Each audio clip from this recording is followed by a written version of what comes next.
episode.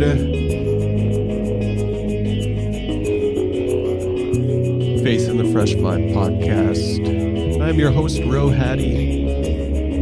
Bonus episode. That's what this one is. Bonus episode. Season 4 already came out, and then I delayed this podcast just so I could line it up a little bit closer to the book release of Elisa DeLay, my guest on this episode. I abridged it so it comes out as one episode. It's a little bit longer than normal, just around an hour. And at the end of it, we talk about her book, The Wild Lands Within. You need to take a look at this book. 3 authors on spirituality on this season 4, and then 3 authors that speak to justice. But they all have something in common in that they're challenging our assumptions and imagination around the Christian faith. Thanks for being a part of season 4. You can support this podcast. Check it out, rohattie.com, for details of how you can do that. You can find me on Twitter at rohattie, and Instagram, rohattie.nagasar, which is the same on Facebook, usually on Twitter the most often. Get in touch. Let me know how this season has gone for you, and also connect in with all the authors on this episode with Lisa DeLay. You can find her mostly, I think, on Twitter. We'll show you in the show notes all the different places that you can connect and purchase her book. Lisa DeLay on Twitter, DeLay.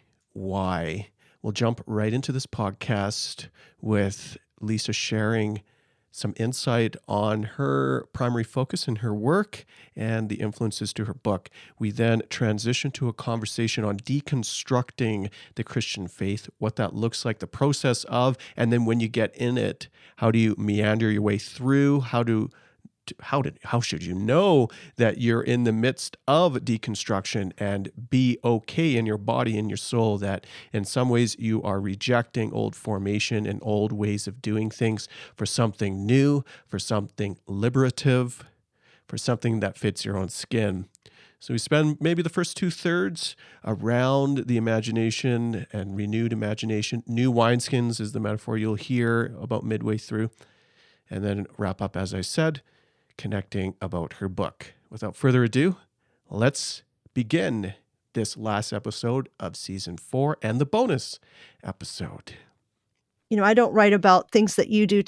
I don't tend to write about church things, but more in the vein of spiritual growth and formation, which of course should be a church thing.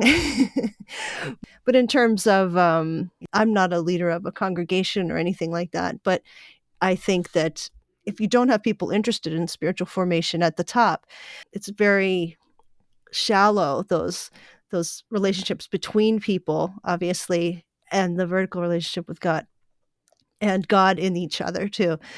As I'm reading this February, reading Robert Munson's Subversive Stillness, and he begins, very beautifully talking about the Imago Dei in each one of us as the starting point for anti-racist work. To me, that is spiritual formation. That is like, okay, that's jiving with me totally. That's exactly where we begin. We begin with who we are, and we begin whole and being found in God. And then from there, we learn who Jesus is. As we progress in intimacy with God, then we start to see fruit of the Spirit. And sometimes I notice the CEO quality of pastors too often. Eugene Peterson talks about this too, is how do I get this bigger? How can we make this parking lot bigger? more funds kind of come in, and not every church is going to be very big. It's not even, maybe it shouldn't even be, that sort of thing. So yeah, my work is a lot more in the interior, but we are also connected. Like there's this between us connection too. I think that works because, I don't reflect in any way a traditional or even a contemporary way of leading within the church. I only do that part-time as well. I've been bivocational for Yeah. ever. I've never pulled in full salary. I've Right. rarely worked within traditional denominations. I've done so just by just pragmatically. Haven't fit in, or I've had to leave because of decisions. Like, I don't have a lot of skin in the game when it Right. comes to.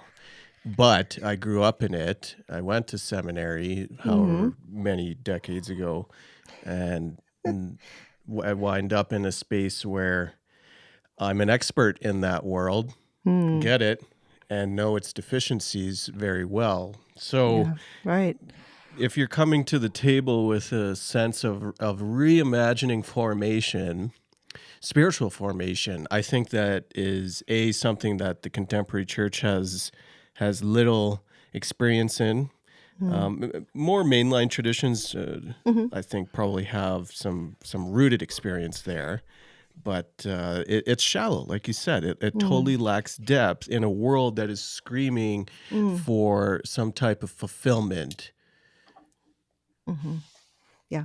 We all have this spiritual longing, and that's what I enjoyed about your book. It's funny you would mention that, because as I was reading it, one of the reflections I had was, how does this encounter the spiritual but not religious crowd, which is a growing minority and will quickly become a majority here in the next generation? Yep. I think it totally speaks. Yeah. Yep. Like, it is a mechanism to start exploring a world where people will fill their longings, those spiritual longings, somewhere.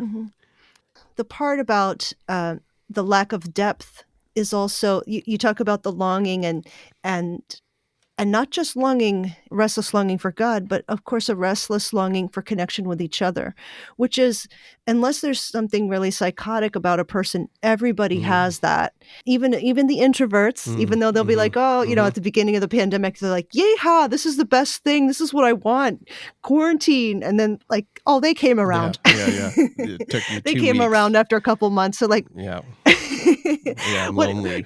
They miss their coffee shop moments, and because we're mammals that are social mammals, and we are wired to need each other and connect with each other, even maybe some less than others in full force, full blast ways, but that is our design. We're designed to be connected, and Christianity is a community, not a solitary thing. But for the people who have given up on what I would call empire theology in Christianity, I mean, really rightfully so. And they still long for connection. Maybe they don't want to be part of institutional church, or they find faults and shortcomings with it. As I think those are fair criticisms. But what's really hard to replace, especially in full out atheism or even agnosticism, is that you have a hard time finding connection except for through things that you're against. The kind of connection that is generative is actually kind of hard to find, and people still, you don't see too many people like rejecting holidays outright just because they don't believe in a Christian God. You don't be like, well, I'm still not going to take a day off because, I don't really believe in any of that nonsense. It's like, well, then don't take a day off and don't connect with anybody and don't get together for the holidays. Well, nobody wants to do that because we all are longing, and really God will meet us. God is not a Christian, and God will meet us where we are. I want people to know that God is not a Christian. Jesus is not a Christian. We don't have the monopoly on truth, and our ideas about God aren't perfect. And we can't go around thinking that we have it all locked up. We can try for intimacy with God. We can sense God's presence, and the fruit in our lives can, if we're like Christ, that's the fruit of God and the Spirit of God in our lives. But sometimes Christians, and I'm speaking as a Christian, will get arrogant and will think, well, you got to see it my way. And you got to come here and see it my way. Instead of, my stance is much more of a spiritual director. God is already in your life somehow in some manner. You might not want to even call it God, but there's something going on, and God is at work. And whatever being spiritual is to be alive. As long as you're still alive, you're still a spiritual person, and you can meet a person there spiritually wherever they are. The church often tries to, I say the church, and I shouldn't say that. It's the dominant church, or you use the word empire. I think it's the empire that Right. needs to have the answers. And in fact, the posture that you are suggesting, a posture of invitation, one that is open to conversation in the ways that God can speak and reveal, that takes some deconstruction to get to when you are in a place, or at least if you've been formed in some way with the culture of certainty. The empire needs to be in control. And if it's not in control, then it crumbles. And I can remember, I don't know if you encounter this maybe with clients, even in your own experience, that when those cracks start to emerge, you can go in the direction, as you noted, you find connection in destruction. We see a lot of that now. Or you can chase the beauty and in kind of, I use this metaphor, the scales fall off from the eyes and you are revealed to another layer of beauty you could never imagine in other people's experiences, in other people's spirituality, their formation. I wonder if multi-ethnic people are more, or just, Black, Indigenous, people of color folks are more open to that experience, because we certainly have informed within, but we haven't come to the table with a level of certainty, because it's not within our cultural experience to have that empire power. Yeah, there's always some question about who has to conform to who has to make the sacrifice, which people have to make the sacrifice to assimilate, for instance. Yeah, and I wonder if you're right, the spiritual formation that comes from, if you're in two cultures, let's say, or two ethnicities and so forth, you're aware really earlier on that there's a lot more going on than this one stream that we all should jump into. It's a great point. That's what's interesting about deconstruction too, is like I think about the ex-evangelical movement and groups that form, and I have a deep sympathy for them, though never feeling like I could identify with them. Even though I had plenty of beefs, I think what happens is people will form communities around trauma and pain and wound, which is completely understandable. And yet, when you're mainly defined by these scars and these issues, it isn't really generative, and you don't have enough guidance from an outside perspective, or someone who's gone to the other side of that. And I also think if it's anything like me, you're deconstructing, reconstructing all along the way. There's not really one major thing, because I feel like God draws us out into faith and blows up the boxes occasionally, just as a matter of course. But in terms of, we should be deconstructing, that is actually part of growth. And when we feel the earth shaking beneath our feet, what we thought was we could count on, whether maybe it's health, or whether it's someone's place in the world, as, oh, I thought this was theology. Well, actually, no, that's just European male theology, white male theology. But congratulations, we should still all read that. That's great. It's just one of many. But when you realize you're decentered all of a sudden, when you realize you're decentered all of a sudden, instead of becoming fearful, which I think is the typical thing, it could be like, wow, I've got a lot to learn. and being curious is not typically what's going to happen. We've been circling around community and the formation of community, and what I've been pulling and hearing is that, and we see it all the time, community being formed around a commonality of destruction. I mean, QAnon, you can pull out all the Totally. political avenues, but community formed around trauma and loss. And this is juxtaposed and to call back now to your open with Robert Monson's devotional. Right. It is a call for community that gives life unto, a call unto community that grants life, or community that, and this is now in your book, that is in the pursuit of wholeness and whole health and beauty. These are the different options, I think. I mean, maybe it's too dualistic, but I would really believe that the way of Jesus is one that grants us this path towards wholeness, not destruction, not the trauma. You want to be free from the loss, free from the trauma, free from those things that seek to make you less whole. I guess now's the trick. How do we get there? That must be a space that we just all long for, and man, if you can find it. Right. And it's not an easy road. If Jesus tells us anything by his life and his example, is that he doesn't shy away from pain or those in pain. He doesn't shy away from the outcast or the sick.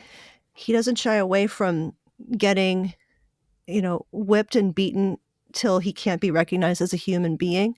He goes straight to death, to the grave, to hell, and goes right through the center of that to the other side, to resurrection.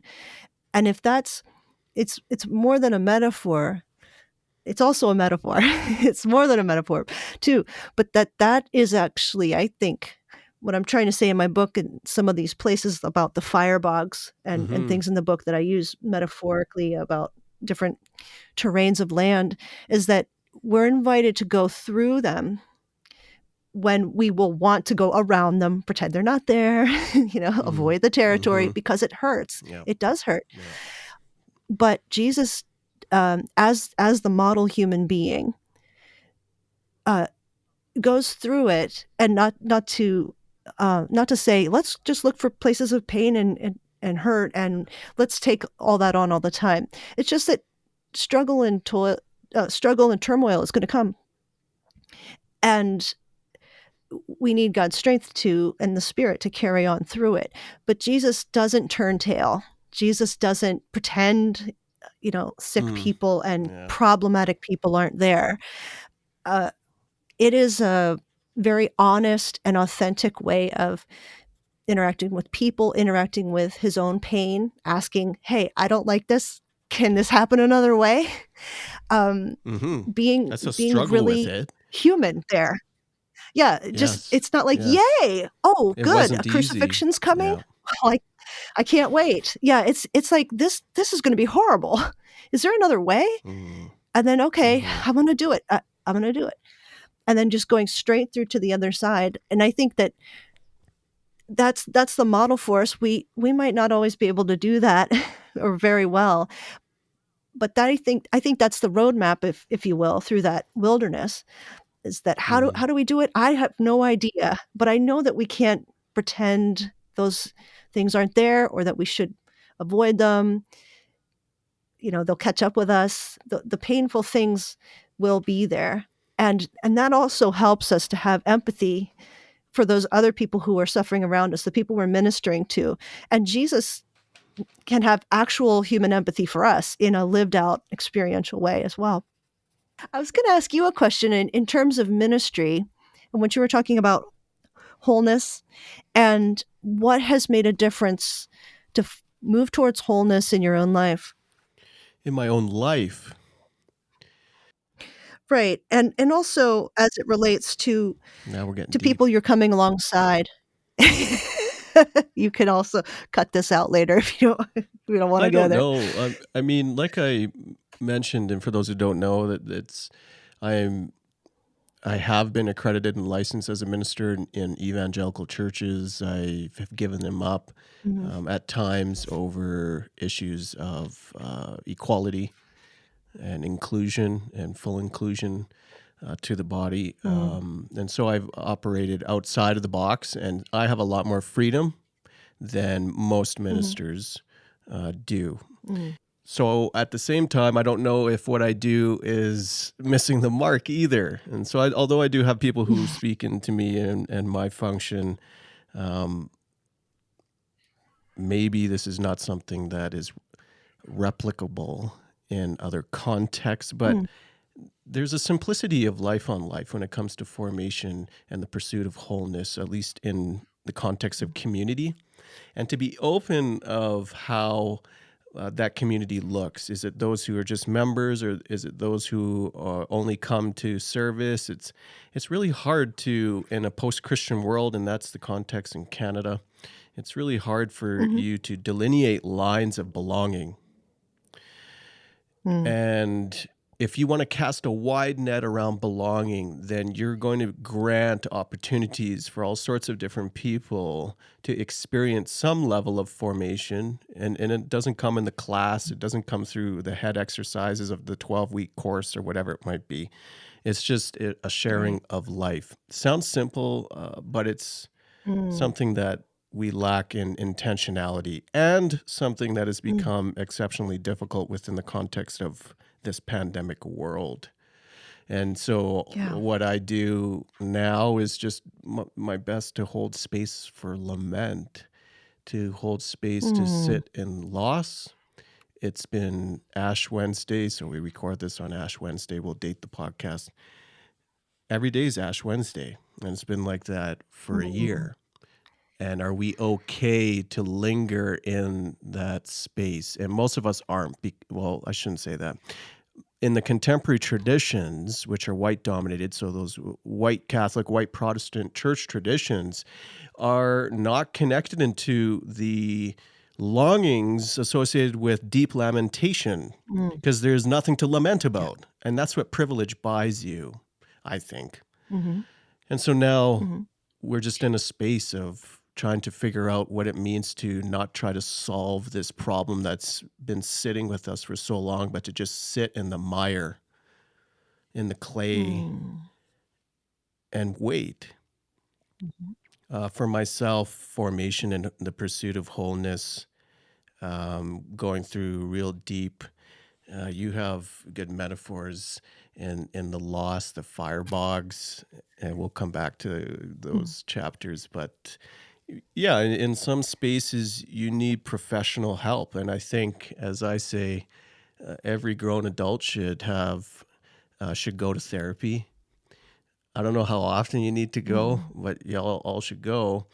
Mhm. And so therapy helped me um, in the pursuit of wholeness, and there's just an ongoing, just like that learning of trying to figure out all the time deconstruction, that path. It's an ongoing learning and unlearning of the self, of trying to be Mm. exposed for the things that you have, I don't want to say fallen short necessarily, but things that you haven't lived out the fullness of your humanity. And in what manner can you glimpse just one step better or deeper? And then that's the broken road Mm. that I'm on, at Mhm. least. The thing too is, let's say we're doing something where we're meeting people, um, in a kind of community setting with around the table, so on, and after a there's a certain point where it stops being polite, where you start to notice people's idiosyncrasies, right? And, "Oh, this person, I notice this person complains a lot," or, "I notice this person's pretty impatient with so and so," or whatever it is. Everybody has their stuff. Everybody has their stuff they're not great at, and these things you start to pick up on after you spend a little time. After you actually do the work, you connect, right? Mm. And it's at that point that in my head and other people's heads, they're like, "Oh man, is this worth it?" People are Mm. kind of a pain in the ass. Oh, yeah. And they're kind of messy, right? Mm. This could be hard. And it's Mhm. that stage there that we Mm. get very comfortable in this day and age when we can live on screens and just, well, I'll just text you something instead of getting together and realizing that you're actually kind of a pest, or the other way around. You're going to realize that I'm a pest or something, and realizing that when you get together and you are a community and you're developing deeper friendships as brothers and sisters in Christ, or as brothers and sisters as a human family, that when that messy part comes, that's not a problem. That's life. That's regular life. And that's the grace piece that we sometimes are like, I don't, Mm. I don't know if I'm up for this. Um, and Yeah. that's the part that you have to stick with it all the way through to have longer friendships, longer. And I'm not talking about this intimate circle of your absolute, like, got your back people, but I'm talking about the group of people that you've committed to in community, and you've said, we're going to do life together. We're going to be a community together. And then when people become Mm. comfortable enough to be themselves and all the warts come out, Mhm. um, Mhm. because they're letting their guard down like they should be, then you have to push past, oh yeah, reality. That's Everybody stop that's being hard. polite. That's hard culturally, that's hard in church context, harder and perhaps hardest in church context because I think, not I think, the church is racialized. And so we're calling on Mm, people, and I totally concur with what you're saying. Getting there is the problem because what you're yeah. asking from people is come back and risk yourself again. And it's risky Mhm. to be vulnerable in spaces that you don't know are safe. We'll get Yeah. there, Right. maybe. I don't know. And Mm. I would venture to guess that most people haven't had, now, I can't say most people. Think of your own, for the listeners, experience with church community and whether or not it was actually safe space for you to live out your whole being. Because people of color Right. in non-ethnic spaces, they're not safe places. And so are you really going to come Right. along for the Right. ride to reveal yourself into a space that Mhm. simply does not and will not empathize with your being? The other flip side to that is capacity. And like I in my broken way do the best I can. And in the Mhm. pandemic time and so forth, and this call for racialized justice, you feel all this in your body. How much capacity do I have to Mm. actually Right. tolerate, in many ways, that Right. mess in community? I don't know. And it should be okay Mhm. for me to know what that amount of Yeah. community I can Yeah. handle and come in and come out of and come in, come out of. But yeah, that's part of the Right. pursuit of wholeness, though. Because if I'm whole and Yeah. healthy, maybe I can linger longer in the mess of community. I don't know. I'm Right. thinking out Right. loud here. Fill in the Yeah. blanks and give me Yeah, the exactly. answers. I like answers.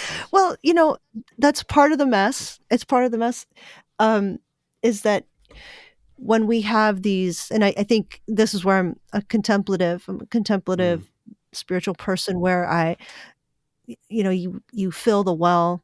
You don't go to the well when you need a drink. You fill the well, and then you're ready to mm, be with other people. mm-hmm, And then also, yeah, you take your breaks, because it's the same.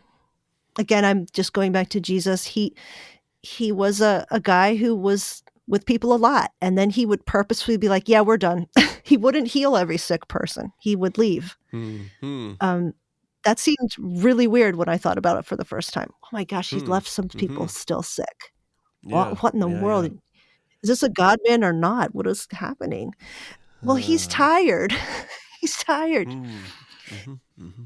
yeah, the boundaries so you don't burn out, wear out, and you're no good for yourself. And then, of course, you're no good for anybody else. Um, and you're right with spaces where there isn't leadership that looks like, if leadership looks just one way, people who look different are not going to feel automatically comfortable, because why should they? People are probably not going to understand where they're coming from. And when a church hasn't made a commitment to diversify leadership, and I'm talking male, female, different ethnicities, um, I don't think that you can, in good faith, accept that you can be truly understood and welcomed, because they are just, you're supposed to just take their word for it, even though they can't really understand who you are and where you've been and what you've experienced. And they can be as welcoming as all get out, but in the end, they will probably expect you to assimilate and Yes, get over whatever that is, right? And absolutely. well, if you get Absolutely. rid of your accent, you won't have as Oh much man, problems. really? If you, you know, Holy moly, jeez. if you, right, I it's mean, it's more we're like, really talking assimilation. right, it's stuff like, it's understandable that you would feel not totally safe. And in that case, the church, if that's your case in a church setting, maybe those are not going to be your actual got your back people, and there'll have to be some of those periphery people until you can find someone who is, hermano, your brother, your sister, your family in a setting. I Yeah. think that's kind of what we're shooting for with church, to feel like family. But how can it feel like family if you don't recognize yourself there? I wonder if we need to paint a picture of what is next rather than calling back for the church. And every time we use that word, I mean, I at Mhm, least picture, and usually what people mean is what the dominant church is, a white Protestant or white mhm, Catholic, or the U.S. we have more of a white evangelical mhm, church at the helm. And maybe I don't care what the church has to say or does. Maybe we're creating our mm, own things. Now that's easier mhm. said than done. But what's the Right. pathway to create our own things that maybe skip the beat of having to assimilate, and instead Mhm. we're on this pathway towards wholeness in spirit, body, soul? We need the permission to do that. I know it's Oh, harder, and I would kind of put it out there all the yeah, time, but we need the permission. And we, yeah. as in minority people, marginalized Mhm. people, we need permission to say, go do your own things, and the small things count. Yeah, yeah, absolutely. This, a friend of mine, Rosario, is a co-pastor at a dinner church in Chicago. I looked it up, and there's like dinner church, organizations that you can be a part of, and they have something available for during COVID, because you can't do dinner together, but you can kind of do something together. And there's some, it's not oversight, but it's like ideas on how to make it work, make this kind of situation work.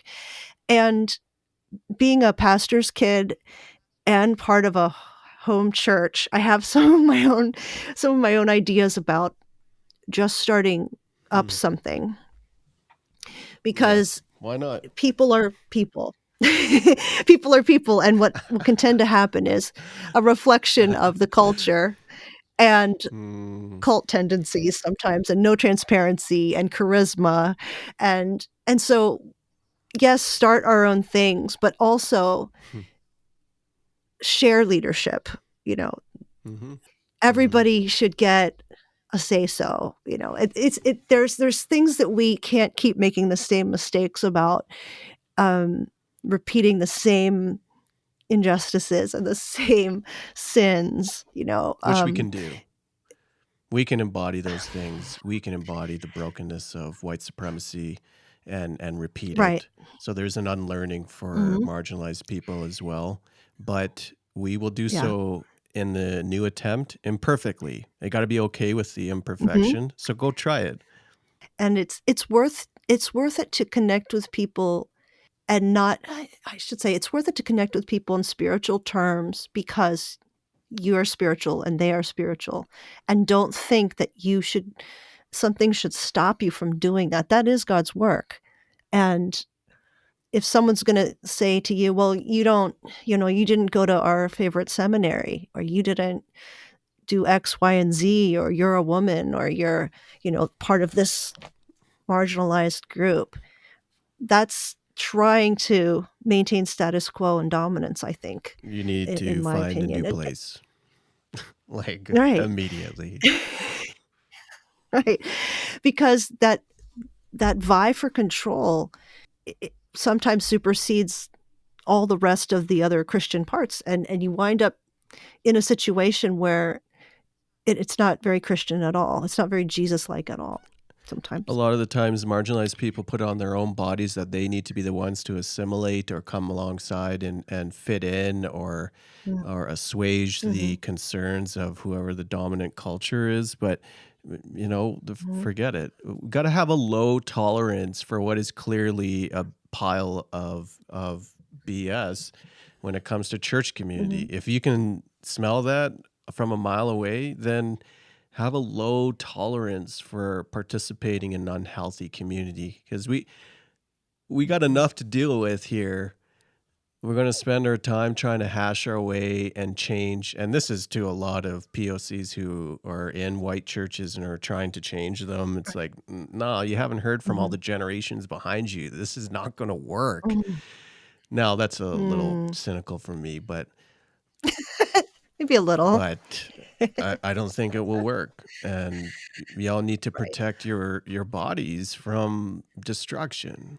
Well, yeah, there's a little bit of, what's still very prominent in that kind of missionary, sense ability, like, there's us, and then we're gonna try to make you like us, to be like us, and, even without, it's baked in, so I don't know if people can even help it, but there's Mm-hmm. a sense Probably not.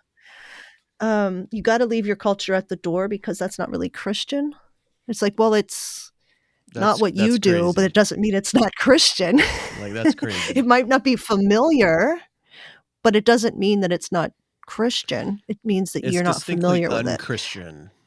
That reminds me of a callback, and that's my own formation of learning too, of what happens when someone who's different from the dominant culture, let's say randomly a immigrant black family from Nigeria shows up in a Swedish Mennonite church or whatever. I'm just painting pictures here of extremes. Roll with me.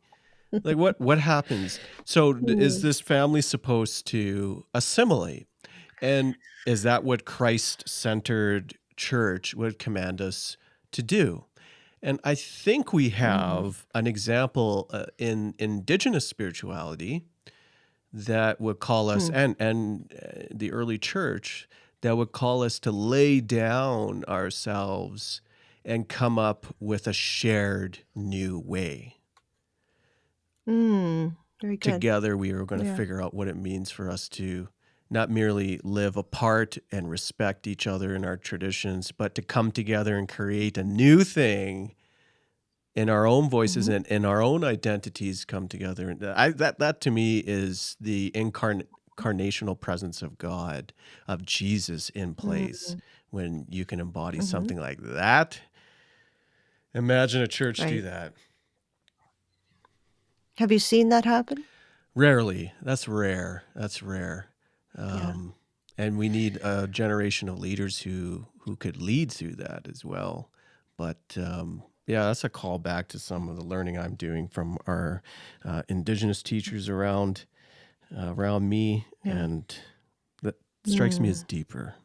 Right, and I think it's possible that it's kind of a new wineskins Mm, mm-hmm, scenario where mm-hmm. it's, you can't do it with what's there. You have to make something fully new wineskins for new wine, and with that, I mean, don't expect a church that was created 100 years ago or 150 or 200 years ago to adjust.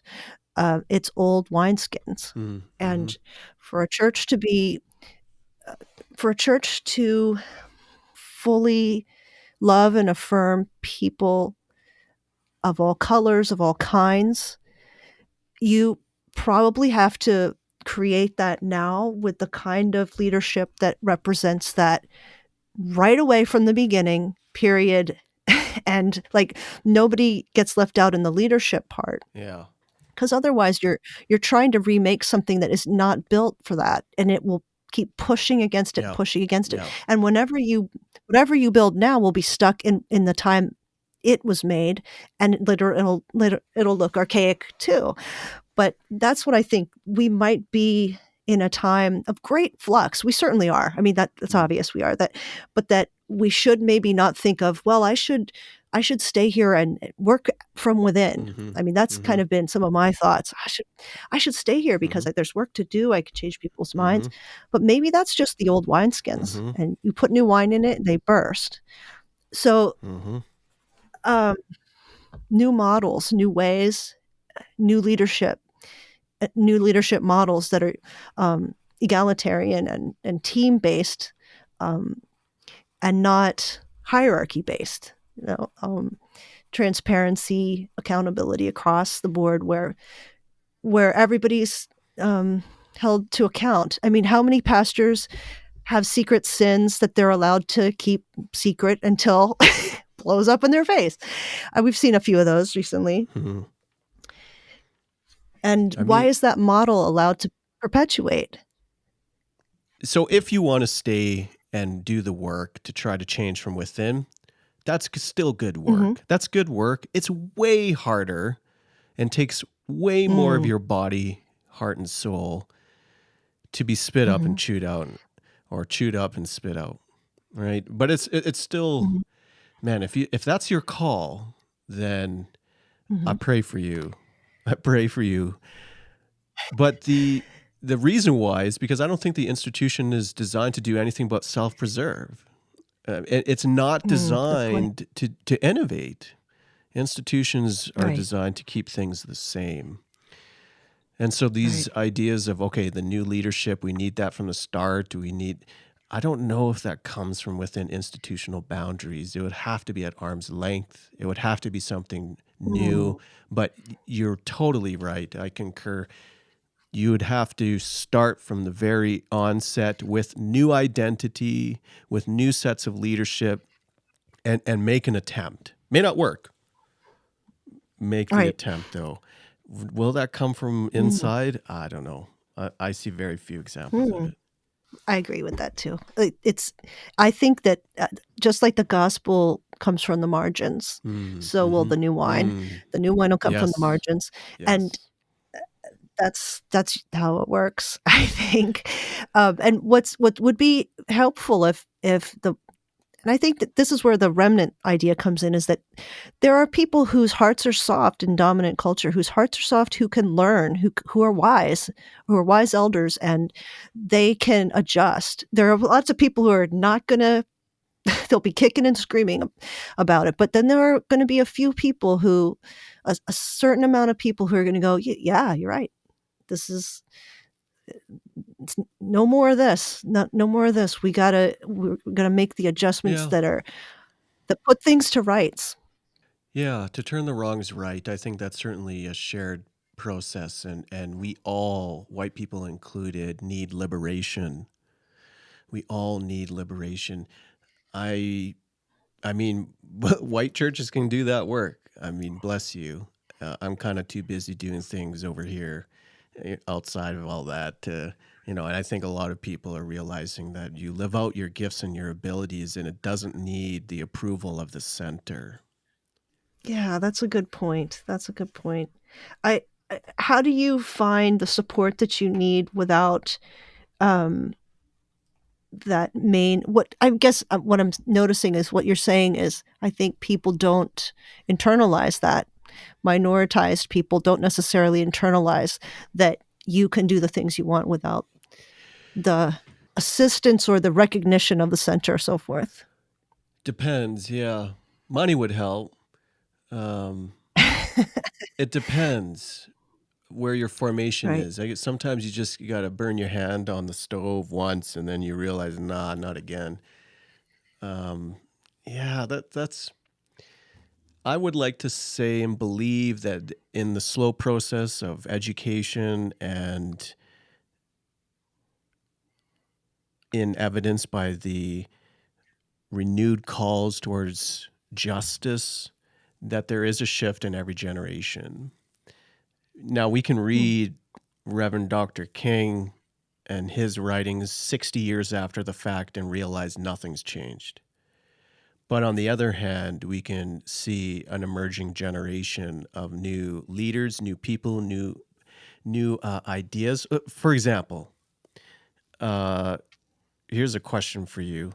In what manner has social media changed how we approach spirituality? And I know for one thing, Mm. the way and the voices of the new wave of spiritual formation people, theologians, even the social Uh-huh. media theologians, they are new voices Yeah. that we had never heard before. And they are minority Right. voices finding their voice and coming up with new ways, seeing way Right. more of that. But yeah. I'm seeing too, the democratizing Mm, of, more people. There's more access. There's less, gatekeepers to worry yeah. about with Yeah. the advent of social media. Of course, you're stuck with the algorithms as they Mm, are, and it mm-hmm, kind of blocks mm-hmm. off, you know, to a degree. But you're right. I have tried over the last 5 years or so, or more, but to really be extremely good about listening to all types of people from all over the world, all different colors and persuasions, and, because of the algorithms actually can be such a echo chamber, Yeah. but also because how else do you get something outside of dominant culture? The algorithms already favor that anyway, so Mm-hmm. you have to really push outside Yeah. that really Yeah. Yeah. hard, Yeah. and yet it's possible. So, like you're saying, social media did kind of throw a wrench into, typical things, when people can have podcasts like you and Mm, I. We could just mm. do them, and Yeah. no one Yeah. said, "No, Yeah. mm-mm." We Yeah. said, "Oh, guess Yeah. what? I'm just gonna do them." Yeah. And you know that people all over the world listen in, and no one's telling you you can't or you're not this or that enough, Um, like in where I went to seminary, that's the seminary that they train the pastors of my church. Well, they don't have female pastors in my Mm, denomination. mm. Well, I'm speaking to more people a week than my pastor does. Okay. Um, I'm just gonna do the next thing that I think God wants me to do. Um, Yes. Amen. and no, I'm not ordained, and I'm not worried about it. I'm just gonna write my books and try to do my podcasts and have authors on and have great conversations with great people, and maybe someone will benefit from that. I just feel God's joy in it. Oh, for sure. For sure. Someone said that ordination's of the devil, anyways, so you're not missing Mm. anything. Not missing anything. The wild land within. I don't know if there's a shift or it's just I'm reading friends who I get, but there were times in your book where I had to pause. So the first half I was venturing through and it's like, okay, yeah, sure. And then what stopped me in my tracks, and we talked about this at the onset, was how well as a culture we deal with our fears and our Uh-huh, yep. trauma and our loss. In chapter 7 and 8, predators and prey befriending our Mhm. fears. And then your metaphor, I love the metaphor, the fire Yeah. bogs, trekking through trauma and loss. Mhm. Both of those, I had to stop and just Yeah. reflect back and think, Yeah. okay, now do I need to go back to therapy here? Probably. But there were aspects in Right. there where I looked back in new ways to say, well, wait a minute, in what manner Mhm. is fear preventing me from wholeness and liberation? Well, I wanted to get a good foundation Mm, first for people, to understand the hidden influencers, especially to understand, in a way to understand the book, to first explain to somebody who has no idea what we're talking about, I'm a little bit expanding on the four soils parable that Jesus talks about. Not so much Mm, expanding as just like exploding the mm, metaphor. mhm, So Jesus talks about four different soils, um, and I'm saying, okay, there's these different soils that represent the interior world, the interior life. And when we say that, we're talking about the heart and the mind and memories and trauma, but also joys and ambitions and desires and just everything that you can't see that's you. And that's mm, and between you and other people. That's everything, really. Um, Everything that means something is often invisible for us. And expanding that into thinking, what if this is terrain? What if this is a whole world, an ecosystem? And that world has mm, climate. That means that climate was determined a lot of times not by you. About your it was determined by your influences. It was determined by your ethnicity, perhaps. It was determined by mhm, your, mhm, um, mhm. where you Yes. live and By your your teachers and environment. all that. Yeah. And I wanted exactly, exactly. And it could be determined by some of your traumas, and, it will be determined by that and your experiences and, how things went for you in your life, but also how they went for your grandparents and your great-grandparents. All that plays in, and we Mm, don't necessarily mhm. get that we are not Yeah. just us, we are the products of our Yes. ancestors, um, Yes, yes, and yes. so we also have these weather systems I wanted to talk about, places in the world, if we wanna think of it ourselves as a metaphor. We have, what became the 7 deadly sins, um, Evagrius, the desert hermit, talked about as afflicting thoughts and to not attach to them. Now we're starting to talk about this in psychology right now. It's like the hot thing of the last 5 or 10 years. But Evagrius was Hmm, getting this in the 300s. So he was saying you're not your thoughts. He was saying they are hmm, stuff that comes in and comes out. So people call them demons. But it was to say that they're not you have them, but they're not you. You can join up with them. Um, you can kind of team up and dupe yourself, with gluttony or lust, but hmm, they're not what you should be ashamed of that you're some sort of horrible person. You can prevent sin by doing specific things. And he would talk about spiritual practices and accountability and all this really stuff that makes a lot of sense. And he also said, also if you're having something like avarice, just wait. If you just wait, it'll go away. Stuff like, oh, you mean I'm hmm, not this kind of a person? Well, you might experience this a lot in your climate, in your weather system, maybe for specific reasons, but hmm, it's possible that it doesn't own you. There's other ways possible. And I love the spiritual formation aspect of that. It gets me so excited because I think we're not trapped uh, as these certain kinds of people. Progress, improvement are hmm, possible. Christ-likeness mhm, is mhm, possible. But here's what happens is that as we become more aware of ourselves in all these different ways about what affects us, eventually we hit a wall that is a fearful wall. And that might be because something mhm, gets triggered that we recognize as something familiar that was painful. Or we think, mhm, well, what if I start digging around inside and I find something I don't like or something that I remember is upsetting? And fear stops growth and mhm, disconnects us from hmm, other people. mhm, And in this way, we can't expect to grow closer to anyone, even ourselves, if we don't really address the issue of fear.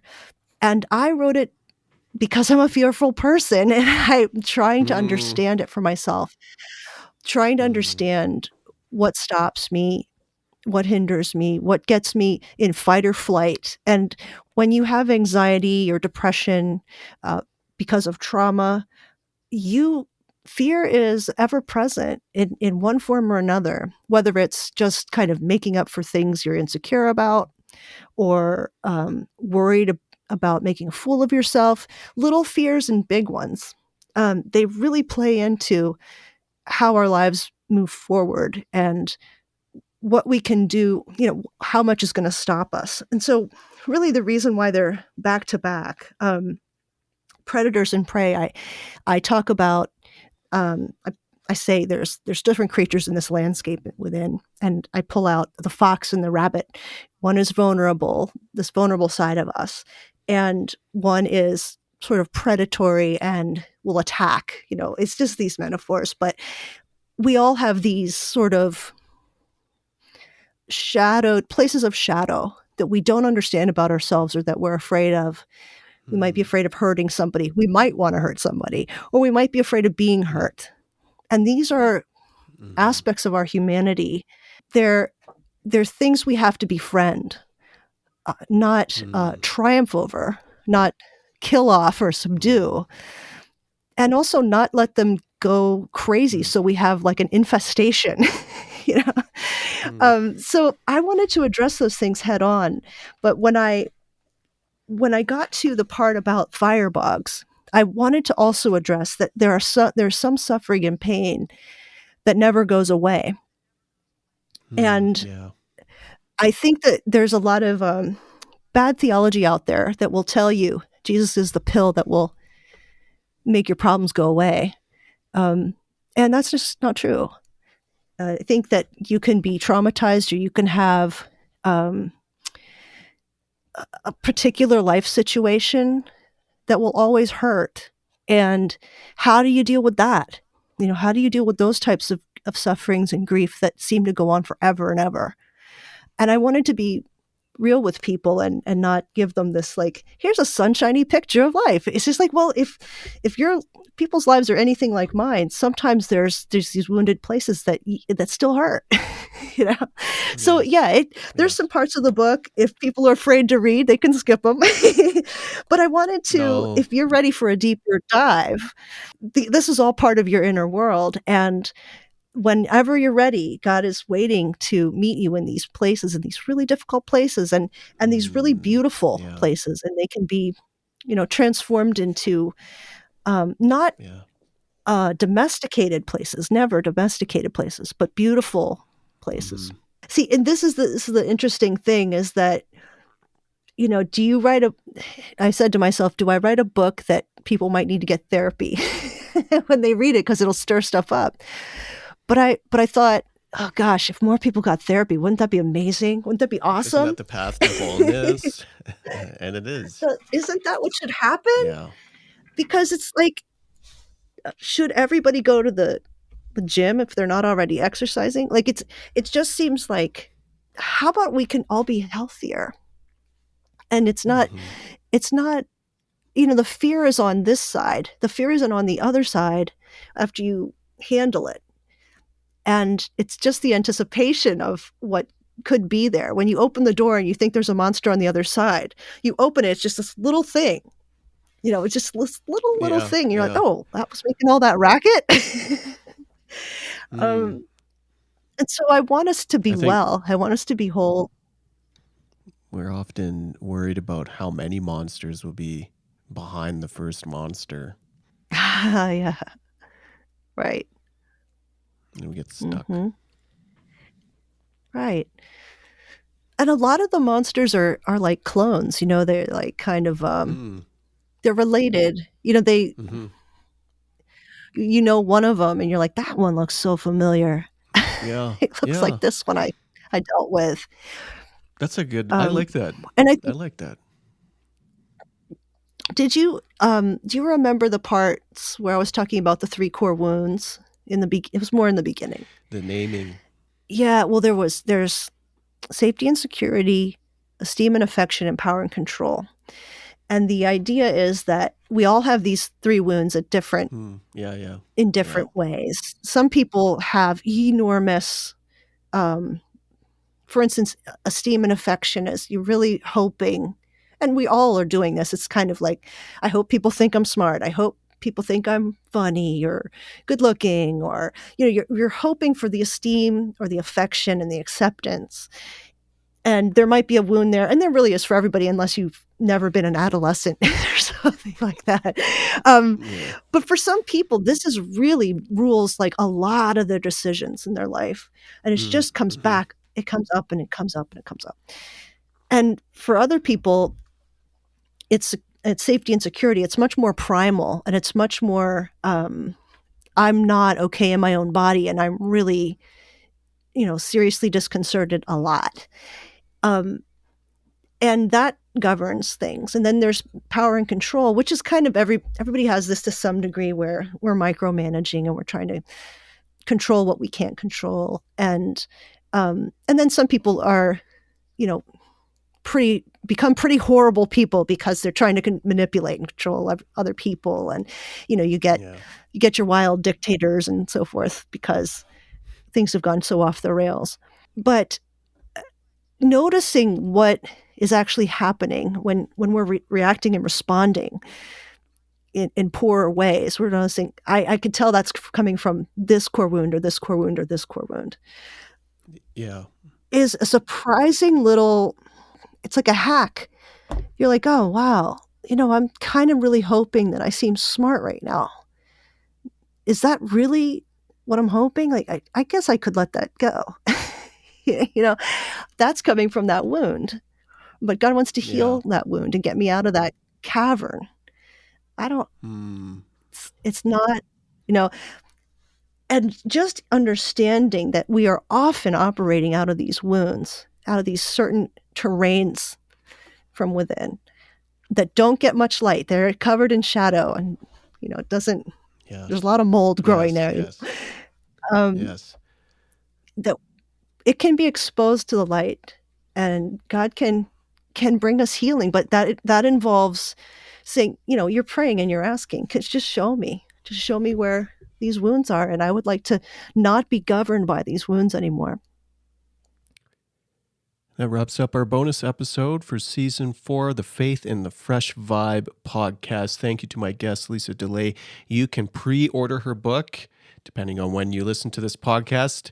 When it comes out, then you can pre-order as it comes out mid-April, wherever fine books are sold. But the best place is your local book provider. It's hard to dive into some of the deep questions that we lingered with, especially at the end of this podcast. It's one of those subjects around fear, around loneliness, around being enough. Those were the 3 episodes, one with Jonathan Puddle and Charlotte Donlin and Lisa DeLay now. Each of them are worth picking up. You can find ebooks, audiobooks, and the hard copies, of course.